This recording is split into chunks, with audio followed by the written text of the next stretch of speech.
షాబాద్లో జరిగిన 6 దారుణ హత్యల ఘటనపైన రాజకీయ విమర్శలు మరింత తీవ్రతరమయ్యాయి. ఈ ఘటన ప్రభుత్వ వైఫల్యమే అంటూ బీఆర్ఎస్, బీఎస్పీ నేతలు ప్రభుత్వంపైన తీవ్ర ఆరోపణలు చేశారు. హోంమంత్రిగా సీఎం రేవంత్ రెడ్డి పూర్తిగా విఫలమయ్యారని చెప్పి హరీష్ రావు విమర్శించారు.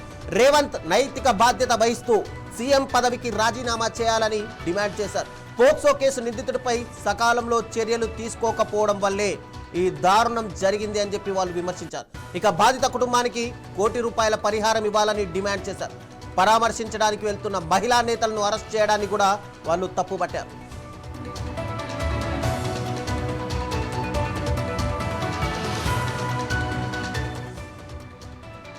షాబాద్ ఘటనను ప్రస్తావిస్తూ జగన్ పై ఏపీ సీఎం చంద్రబాబు కూడా వ్యాఖ్యలు చేశారు. షాబాద్లో జరిగిన 6 హత్యల ఘటనను ఆయన ప్రస్తావించారు. తెలంగాణలోని హంతకుడి మనస్తత్వానికి, ఏపీలో కుటుంబాన్ని వేధించిన జగన్ వైఖరికి పోలికలు ఉన్నాయని వ్యాఖ్యానించారు. ఇప్పుడు సీఎం చంద్రబాబు చేసిన ఈ వ్యాఖ్యలు రాజకీయంగా తీవ్ర చర్చకు దారితీస్తున్నాయి.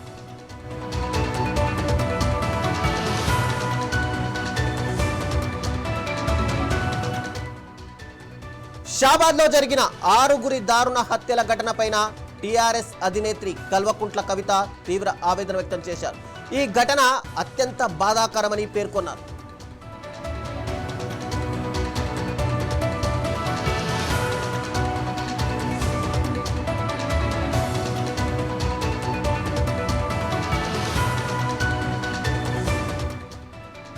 రేవంత్ రెడ్డి పాలనలో రాష్ట్రం పోక్సో కేసులకు అడ్డాగా మారిందని, నిందితులపై సకాలంలో చర్యలు తీసుకోకపోవడం వల్లే 6 అమాయకులు ప్రాణాలు కోల్పోయారని బీఆర్ఎస్ నేత ఆర్ఎస్ ప్రవీణ్ కుమార్ ఆరోపించారు.